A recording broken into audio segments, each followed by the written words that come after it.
What up? It's Jack, aka Just a Cunt here, and today I want to talk about more underrated UFC fights.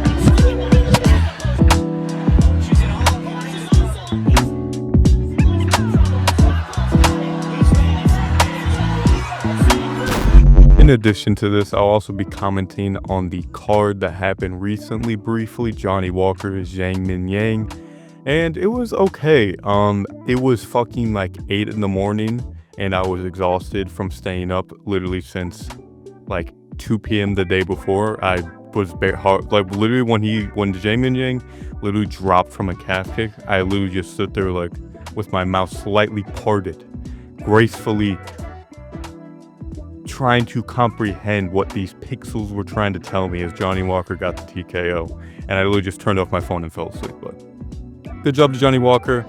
I'm not too surprised by this. People like Zhang Min Yang is someone that like is good, but people, I don't know, it's weird because Johnny Walker's just inconsistent. He's just an overall inconsistent fighter. In addition to that, Johnny Walker is relatively difficult to hit. He's not difficult to knock out. He's still a big, long guy. He still uses his jab. He still plays it safe. He's still someone that isn't like, people will look at the Anthony Smith fight. I forgot that Johnny Walker also like dusted up Anthony Smith. Like if Anthony Smith hit Johnny Walker with a clean punch, he could probably rock him too. But he doesn't happen literally every fight. He did go on a little streak. He did decent against Magomed. You know, I didn't pick this to happen. I expect this to happen, but I'm not overly shocked by it. Aljamain Sterling, Brian Ortega, I actually did fall asleep during this. And Sergey Pavlovich, Wawel Cortez Acosta, I kind of woke up halfway through both fights. I'm sure Aljamain Sterling won at distance and then used his wrestling to control, because what else if Brian Ortega? And Sergey Pavlovich won by decision. I actually had a parlay, and the main reason I'm even commenting on this dumbass fucking card, because I had a quick little parlay with Sterling by decision, Pavlovich by decision, and Michel Pereira by literally goddamn anything. And it'd be one thing, I'd be just a modicum less than mad if Michel Pereira won the first round, gassed out, and lost. I'd be like, okay, that makes sense. That's what Michel Pereira does. You know, maybe tries to get Kyle Dawkins. Okay. Getting fucking left hand knocked out, fucking flatlined out cold in the first fucking like in the first like minute. Yeah, I'm a little more peeved about that one, Michel Pereira. You're a fucking bum. Fuck you. Charles Johnson. I actually picked him to win. I'm not too surprised. Loner Kavanaugh is just a smaller guy. And he's someone that is good. So, like, there's a lot of fighters that are technically good in terms they're able to touch you and not get touched. But Loner Kavanaugh is just not someone that I feel can impose his will well enough that I feel you kind of have to against Charles Johnson. Charles Johnson gets beats up a lot of time in the first round or two. So you either need to be an exceptional wrestler, like someone like Mohamed Makayev, who can control and still arguably won that fight, or you have to be big enough, like potentially like a Davidson Figueiredo, I don't believe they fought, or someone that's big enough that they can impose their will on someone like Charles Johnson. They make him not want to engage. Like, this is a scene where you'll see this with a lot of fighters, particularly smaller fighters, or even like, you know, guys like Peter Yan, where they'll be able to land a lot of damage, a lot of volume, but because they can't just quite hurt people, they just don't have the finishing ability. In addition to that, it's not even just that, I don't think. It's also just because their style, like just touching someone, just landing good shots, isn't always enough to like hurt or catch someone. If you look at all these shots in slow motion, they hit, but they don't hit like incredibly clean. The fighter's able to move with it. You know, there's a lot of stuff like that where it's like fighters, they're good at landing volume, they're good at like technically beating people, but they just don't have like the real knockout power in terms of not just like being able to knock someone out, but not having to land literally the most perfect punch ever to like barely rock your opponent. So I'm not too surprised. This Loner Kavanaugh did look good. I'm sure he'll come back later, you know, beat a lot of guys. Charles Johnson is a unique guy where he's able to be, he's big for the division, he could absorb damage, and then he walk forward and he's good enough that he can, you know, keep it competitive while also gassing you out, almost fall. Able to capitalize later in the fight. So this card was actually pretty solid. I was watching for the main first bit of it. Kind of peeked in and out. I'm not too interested. I don't know a lot of these guys. I did go 9-3 in this card. I'm not gonna take too much credit for that, because literally I just picked the favorite if I didn't know the fight, and which was literally like, Uran Dier picked the favorite. Yo Long just basically just picked fair for all these guys. The only fights I really picked was Michelle Pereira, Charles Johnson, Main and co-main. Those were main, co-main, and Sergey. Literally the only fights I actually bothered like giving a fucking paying attention about. But nonetheless, let's get right into the video. Most underrated UFC fighters, starting off with Luke Rockhold. As mentioned earlier, he's like the whole reason I made this video. Not because I think Luke is some generational talent or that he just got caught. He definitely has a lot of holes in his game. And then they met, you know, Michael Bisping didn't catch him like on the guard and just drop and hurt Luke Rockhold. You know what I mean? Like, there's a lot of fighters who are considered chinny, and don't get me wrong, they're not the best at taking shots. But a lot of times they just have bad defense, you know? I'm not just going to purely blame it on their chin. Luke Rockhold's taken some decent shots before. I think he can take some okay shots. It's just sometimes he's just fucking standing there. But this isn't here to knock on Luke Rockhold. This is to appreciate how goddamn good and dynamic this guy was on the ground. His like scrambling ability, his wrestling wasn't too insane. We kind of saw that when he fought guys like Jan Blachowicz, or when he had to force a takedown, especially when he's a little bit bigger. He's not like the most best wrestler, but his jiu-jitsu, his scrambling ability, his technical ability on the ground is so high level, man, or at least so appealing to watch. A lot of these fighters aren't just underrated in terms of how good they are. To me, they're underrated in terms of how fun they are. Luke Rockhold's a very fun fighter to watch. All of those AKA guys were. You know, people make fun of Khabib for being just like a wrestler, but he was very fun to watch. And they just had like, when they won impressively, they knew how to like dominate the fight. Like his win over Michael Bisping in the first fight, maybe I'm biased because I'm just a fan of the mounted guillotine. It's personally maybe my favorite submission. It's just such a fucking raw dog submission. It's such a aura-filled position in my opinion. But Luke Rockhold with the beard, the body kicks were fun to watch. His striking was, you can tell his boxing was very risky. But he was like very, I don't know, like his like delusion played into it, because there's so many times where like you can tell this guy is really good, and he was always going to try and style on his opponent, which obviously eventually went to bite him in the ass. But seeing him against fighters, like he'll get caught 2 times and he'll still keep trying to pull counter them, and he'll eventually counter them. Usually the kicks, his just overall his just grappling ability. You saw this in the Chris Weidman fight too, when for some reason went for a spinning heel kick. Luke Rockhold is just someone who's he loses very hard, but he wins very hard, if that makes sense. He loses very unimpressively, and he wins very impressively. So that's why I think Luke Rockhold is very fun to watch. And you should check out a lot of his old fights. Check out a lot of the highlights, man. The body kicks, the spinning kicks, even the boxing at moments. You know, just very fun overall to watch. And just one of the probably the most fun guy to watch at middleweight in terms of pure grappling, I think. In terms of jiu-jitsu, I should say. Like, there's guys obviously like Jacare Souza, stuff like that, but there wasn't a lot that was like, damn, that was slick as fuck. You know, Luke Rockhold was a goddamn samurai. Believed, achieved, and fucked up a lot of fucking jobbers at middleweight, not gonna lie. Moving on though, Randy Couture. Out of a lot of these old fighters, there's a lot of old fighters that people will show me, and I'll check their record, and they'll have like, for every 1 decent win, they'll just have 5 random losses to fucking nobodies. To people that just can't be explained, but people don't think about, which I don't blame them. And then if I was back in the early 2000s, before all this retarded fucking streamers came along, Jesus Christ, Raja just decides he gets to power slam someone and fucking punch him in the head because, I don't know. I actually still don't know how to fuck these retarded streamers. There's literally a French guy that literally just gets choked out. They're fucking disgusting. And I'm not gonna turn this into a rant about kick. I don't blame someone being back in the day who works a full-time job, who checks this out on TV. You don't know all these fighters fight. You don't watch all of them start to finish. You don't technically analyze them like now, where we literally see every single second of a fighter's career start to finish, and we could nitpick every little detail. But Randy Couture, man, I don't know. He was fucking shit up. I don't know if I'm gonna go as far to say he's like one of the best heavyweight. When I say one of the best, I mean like top 5 in terms of like comparing him to like Tom Aspinall and guys like that. It's a little unfair, but in terms of just pure Being a smaller guy. When I say smaller, I'm pretty sure he's only like 6 foot, which for a light heavyweight and heavyweight champion is very impressive. That's like, there's some fucking flyweights that are that tall, unironically.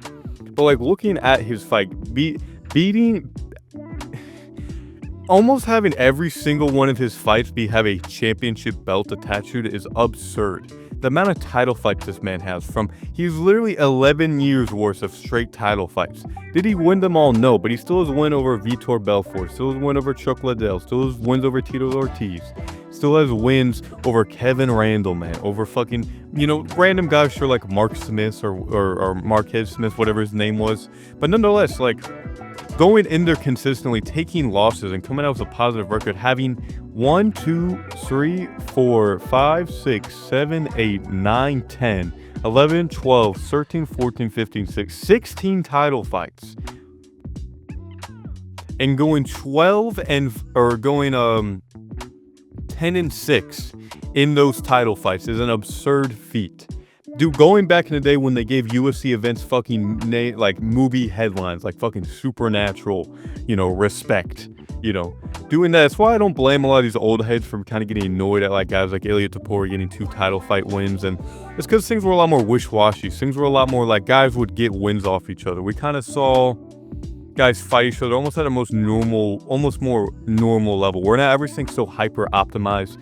Fighters fight in the most perfect weight class for them. They only take fight when they're in, perfect training camps, which I don't blame them. They should do that, and it's nice to see the higher expression of the sport. But looking at these guys, this felt a lot more like not normal people, but like normal trained people who like, did wrestling, did boxing, shredded the shit together, and just didn't like each other and just fucking fought.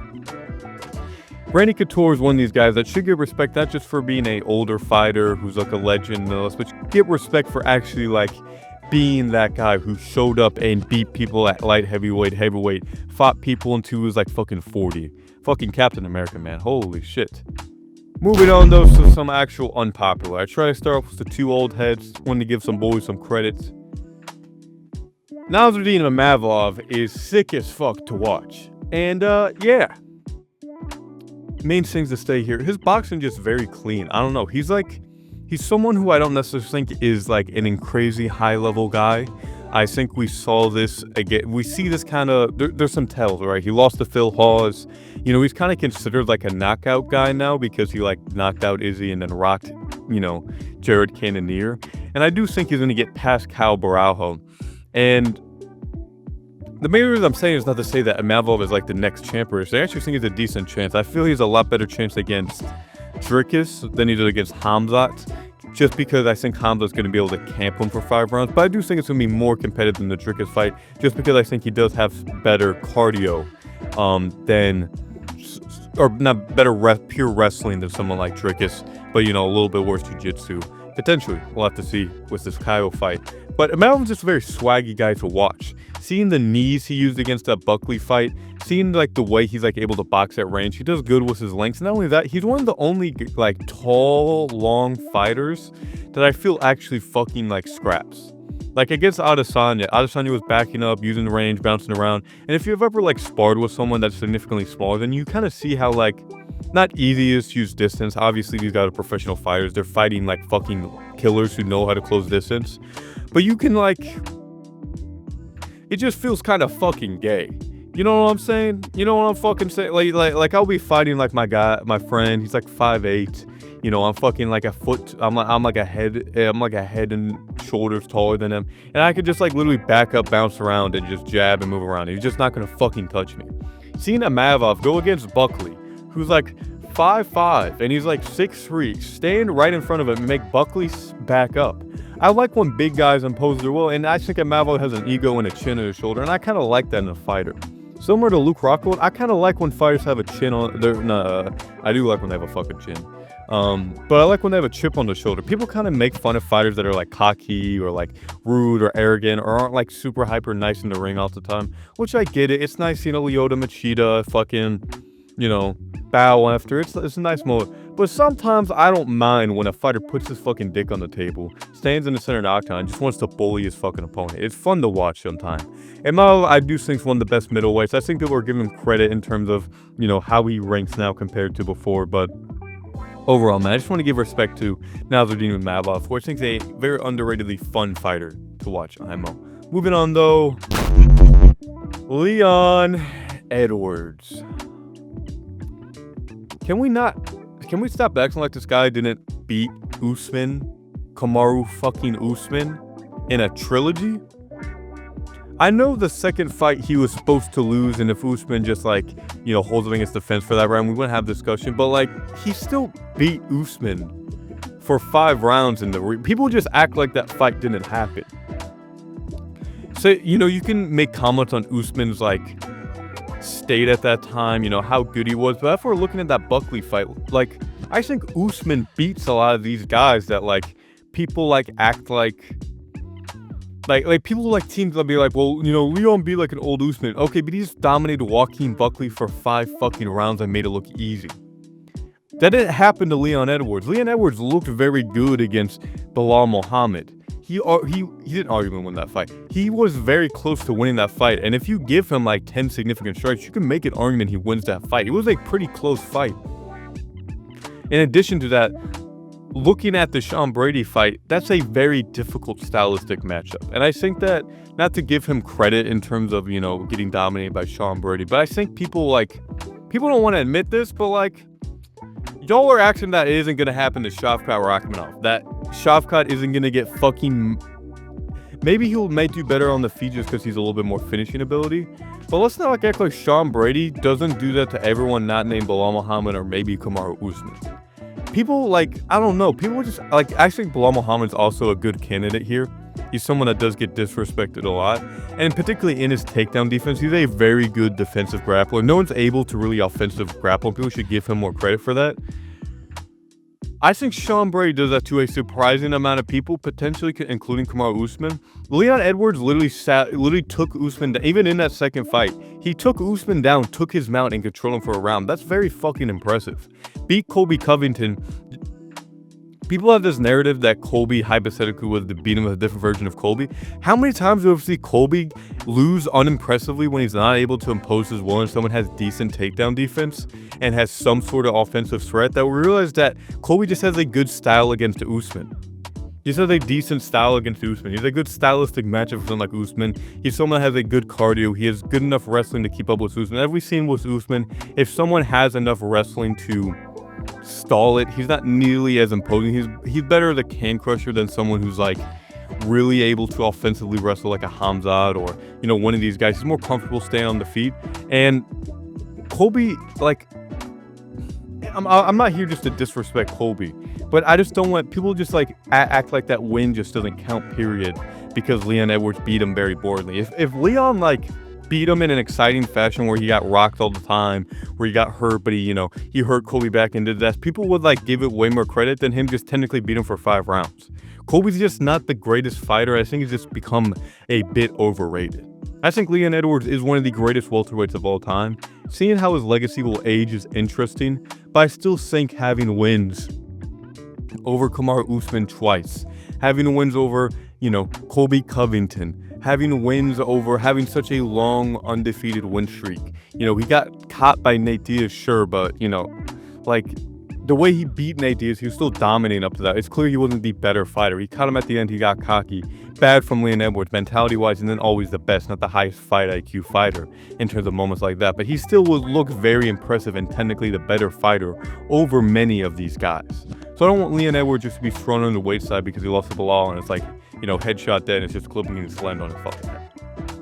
Moving on, though, the 5th and final one, I got Sean O'Malley. Sean O'Malley beat Peter Yan.